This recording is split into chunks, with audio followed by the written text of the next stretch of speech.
ऐसे मार रखा है। और तो 2-3 लोगों ने बचाया इनको, फिर मेरे को फ़ोन करा था तब आए आप। सभी साथियों को जय भीम।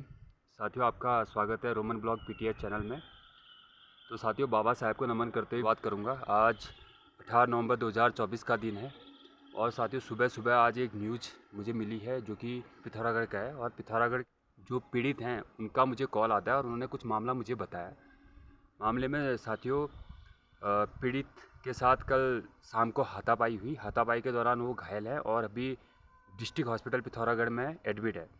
और साथ ही पता चला कि जो परिवारजनों का कहना है कि वो हथियारों से लैस होके, जो कि पहाड़ में कहते हैं साथियों, एक दराती होती है, उसे बड़ेहाट भी कहते हैं पहाड़ी लैंग्वेज में, जिससे पूजा पाठ में बकरियों को काटा जाता है। और साथ ही पशुओं के लिए जो चारा काटने के लिए बाँझ जो पत्तेदार पेड़ पौधे होते हैं, उन पत्तियाँ काटने के काम वो दराती आती है। तो साथियों, दराती लेके बड़ेहाट लेके उनके घर जाके रात को उत्पात मचाया है। और ये दर्शाता है कि इनकी जो मानसिकता है अमानवीय लक्षणों से भरपूर है, जो कि ऐसा कृत्य इन्होंने किया है। कल शाम को उसके जो पीड़ित है, पीड़ित के छोटे भाई को भी इन्होंने धमकी दी है कि तुझे जान से मार देंगे। और सेम ऐसा ही केस पहले पाभे में भी हुआ था और सेम ऐसी कंडीशन यहाँ भी बनी है कि इन्हें भी धमकी मिल रही है। जो पीड़ित परिवार है, एक तो हॉस्पिटल में एडमिट है और उनके छोटे भाई को धमकी मिली है कि हम तुम्हें जान से मार देंगे। और समथिंग 8 से 10 लोग उनके घर जाके रात को उत्पात मचा के आए हैं। तो साथियों, अभी मुझे पीड़ित परिवार का कॉल आया। जस्ट मैं घर से निकला हूँ और अभी आधे रास्ते में मैं जस्ट पहुँचा। अभी कुछ साथियों का यहाँ पे वेट कर रहा हूँ। तो हम पहुँचते हैं। अभी सबसे पहले पीड़ित से मिलने जा रहे हैं डिस्ट्रिक्ट हॉस्पिटल में। जैसे हॉस्पिटल में उनसे बात होती है, पूरा मामला संज्ञान में लेते हैं। तो साथियों, अभी निकलता है पीड़ित से मिलने, जो कि अभी पिथौरागढ़ डिस्ट्रिक्ट हॉस्पिटल में एडमिट है। तो साथियों, हॉस्पिटल में पहुंच के पूरी सच्चाई आपके समक्ष रखता हूं, तो बने रहिए साथियों ब्लॉग। पहुंच चुके हैं डिस्ट्रिक्ट हॉस्पिटल में। तो आप यहां पे देख सकते हैं इनको जो चोटें आई हैं। और कहां कहां आपकी चोटें आई हैं? ऐसे मार रखा है। और तो 2-3 लोगों ने बचाया इनको, फिर मेरे को फ़ोन करा था तब आए आप। ये मारने वाले व्यक्ति कौन है? नवीन जोशी, बड़ालो गाँव के। हाँ। ठीक है। और पूरा अब शब्द भी बोल रहा था नीची जात वाले, बढ़ा दो।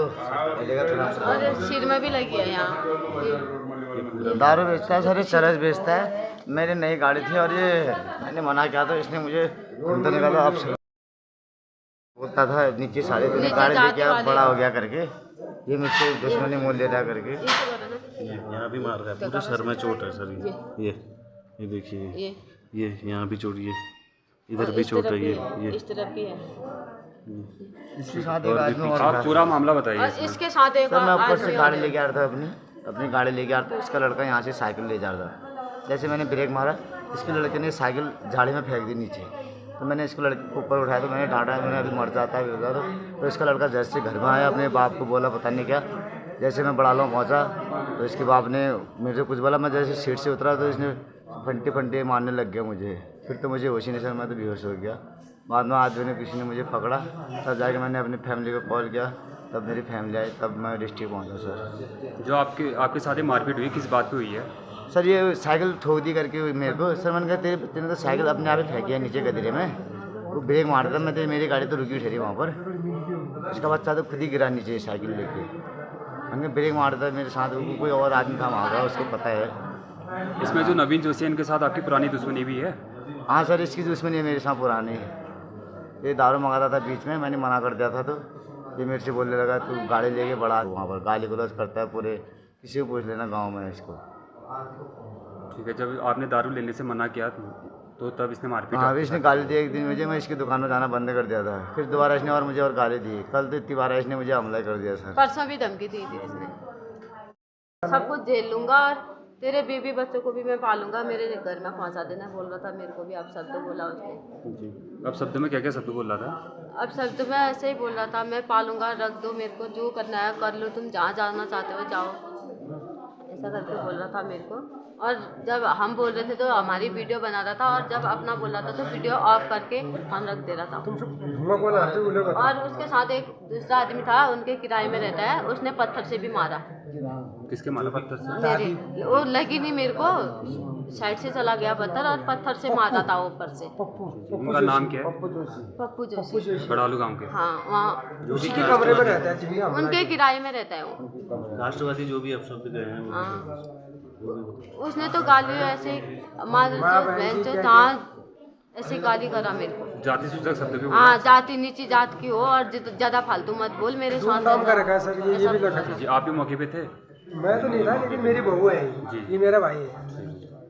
छोटी जात की है, ये वो है, मेरे से फालतू मत बोल, ऐसा करके बोल रहा था मेरे को। इसमें आपने प्रशासन से FIR करी है?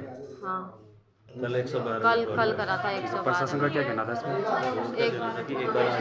एक बार वहाँ आइए, थाने में आइए, थाने में एप्लीकेशन दीजिए, उसके बाद ही जो कार्रवाई होगी हम देखेंगे।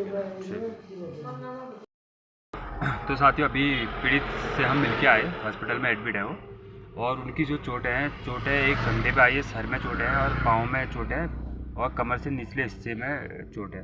तो पीड़ित का कहना यही था कि वो गाड़ी से, जैसे नवीन जोशी का पुत्र साइकिल लेके आगे से आ रहा था, तो अचानक जैसे साइकिल की स्पीड तेज़ थी, तो अचानक से उन्होंने अपनी गाड़ी के ब्रेक मारे, मतलब दूरी थी, डिस्टेंस काफ़ी था, तो इतने में लड़का साइकिल से झाड़ियों में गिर गया। तो नवीन जोशी उन्हें रोकता है और रोकने के बाद सीधे उनको फंटी से, जो कि एक लकड़ी की बड़ी मोटी फंटी थी, फंटी से उनके सर में मारता है। सर में मारते ही अर्जुन कुमार बेहोश हो जाते हैं और बेहोश अवस्था में वो फंटी से नवीन जोशी फंटी से अर्जुन कुमार से मारपीट करते हैं। तो जैसे उनको होश आती है, होश आने के बाद वो सबसे पहला कॉल अपनी पत्नी को करते हैं कि मेरे साथ मारपीट हो चुकी है और जल्दी यहाँ आओ, जो कि उनकी वाइफ ने हमें बताया कि वो घास काटने जंगल गई थी, तो उनके हाथ में आंसी थी, जो जिससे घास काटा जाता है। तो घास काटते काटते वो उनके पास पहुंच गए कि पति के साथ मारपीट हुई है, और उनकी अर्जुन कुमार की पत्नी और साथ में उनकी मम्मी मौके पर पहुंचती है। मौके पर पहुंच के वो उठाते हैं अपने पति को, अर्जुन कुमार को, जो पीड़ित हैं, और उनको सीधे कहते हैं कि जो नवीन जोशी है उसकी दुकान पे चलो, हम बात करते हैं। तो जैसे नवीन जोशी की दुकान पे वो पहुंचते हैं, तो अर्जुन कुमार की पत्नी दुकानदार से कहती है, नवीन जोशी से बात करती है कि तुमने इस तरह से मेरे पति को मारना नहीं चाहिए था, कोई भी बात हो गई तो हमें बता दे, बात निपटारा हो जाता, कि आस पड़ोस एक ही गांव के लोग हम हैं, तो इस तरीके से नहीं मारना चाहिए था, क्योंकि अगर इस तरीके से मारा है तो कोई अनहोनी भी हो सकती है। तो इतने में उस जो नवीन जोशी है वो सीधे बोलता है कि तुझे जो करना है तू कर ले, और अगर तेरा पति मर जाता, कुछ हो जाता, तुझे और तेरे बच्चे को मैं रख लेता। तो ये लैंग्वेज भी उनकी ख़राब थी, जो कि पीड़ित के पत्नी का कहना था, और मैं ये ब्लॉग में भी डाला है, उनके बयान है, उनके बयान के लिहाज पे ही मैं ये बातें रख रहा हूँ। तो जितना इस पे था, फिर रात को वो उनके घर गएगा, घर जाके धारदार हथियार, जो कि मैंने पहले भी बोला है, दराती और बड़ियाट लेके उनके घर वालों को डराना, उनके भाई को डराना कि अगर केस करोगे तो तुम्हें दिक्कतें होंगी। और इसमें एक किरदार और है जो कि संजय चंद है, उसी गांव के हैं, उनका भी कॉल आता है आधे रास्ते में जब वो अस्पताल को आते हैं कि कॉम्प्रोमाइज़ कर लो, देखो बात बढ़ाओ मत, बात बढ़ाओगे तो तुम्हारे दिक्कतें आएंगी। तो एक धमकी भी दी गई है, जिससे पीड़ित परिवार काफ़ी डरा हुआ है, और उन्होंने हमें FIR भी दिखाई, जो FIR झूलाघाट थाने में देने वाले हैं, उसमें भी उन्होंने मेंशन किया है प्रशासन को कि उनको सुरक्षा दी जाए, क्योंकि उनको जान माल का खतरा बना हुआ है, क्योंकि वो एक ड्राइवर हैं और लगातार बड़ालू गांव से उनका आना जाना लगे रहता है। वो गैना के निवासी हैं, बड़ालुआ गैना लगभग कुछ दूरी 1 किलोमीटर की दूरी पे गांव हैं ये आसपास के, तो उनको काफ़ी खतरा बना हुआ है। और साथ ही उन्होंने यही अपील रखी है FIR में भी कि उनको सुरक्षा प्रदान की जाए, और ताकि ऐसे जो घटना हो रही है, ऐसी घटना दोबारा ना हो। साथियों, आज के ब्लॉग में इतना ही, मिलते हैं नए घटनाक्रम के साथ, तब तक के लिए जय भीम।